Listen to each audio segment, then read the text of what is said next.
मेरे प्यारे छात्रों, कैसे हैं आप सभी? उम्मीद करते हैं कि आप सभी अच्छे होंगे। आइए, इससे पहले प्रतिशत जो चैप्टर था, परसेंटेज चैप्टर, यह एरिया और आयतन रिलेटेड क्वेश्चन मैंने इससे पहले बात किया था। और फिर उसी टाइप का जब आयतन यानी 3 डायमेंशन वाला क्वेश्चन आ जाए तो हम कैसे इस प्रश्न को सोल्व कर सकते हैं। आइए एक आपको जबरदस्त तरीका बताते हैं। जैसे आप यहाँ पर देख रहे होंगे, एक कमरे की लंबाई, चौड़ाई तथा ऊंचाई घन के आकार में क्रमशः 10%, 20% तथा 50% बढ़ाई जाती है। तब घन के आयतन में प्रतिशत वृद्धि क्या होगी, हमको यही निकालना है कि घन के आयतन में प्रतिशत वृद्धि ज्ञात करो।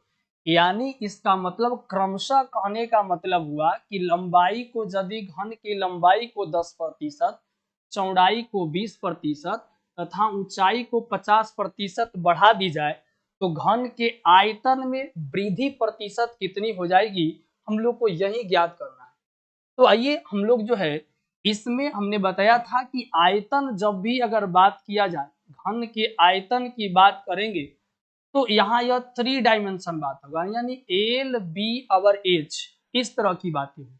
जब भी ऐसा होगा तो यहाँ पर हम लोग देखेंगे कि घन का पुराना वाला आयतन, अगर प्रतिशत वृद्धि का मतलब हुआ जब बढ़ा दिया जाए तो नए घन का आयतन, यह पुराना घन के आयतन या नए घन का आयतन में क्या वृद्धि हो जाएगी। आइए जरा देखते हैं।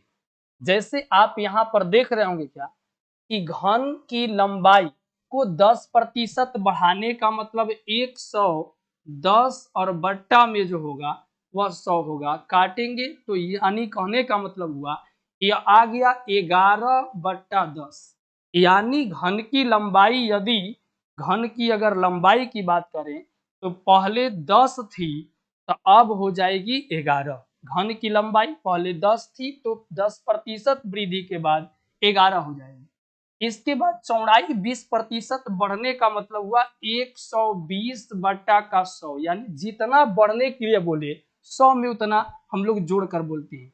इसको काटेंगे तो 6/5 आएगा। इसका मतलब घन की जो यहाँ पर जो चौड़ाई है वह पहले 5 थी तो अब 20% बढ़ने के बाद हो गई 6। इसके बाद अब हाइट की बात होगी तो यहाँ पर आप देखेंगे कि 50% बढ़ा दी गई हाइट को, यानी 50% बढ़ाने का मतलब हुआ 150 बट्टा में 100। फाइनली काटेंगे तो आ जाएगा 3/2।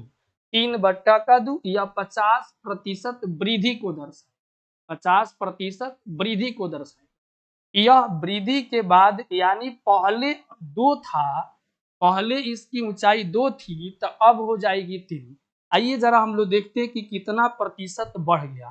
तो देखेंगे क्या कि लंबाई यहाँ चौड़ाई यहाँ ऊंचाई, यह गुना कर देंगे तो 10×5 = 50 और 50×2 = 100, यानी फाइनली 10×5 = 50, 50×2 = 100, यहाँ आ गया 100%।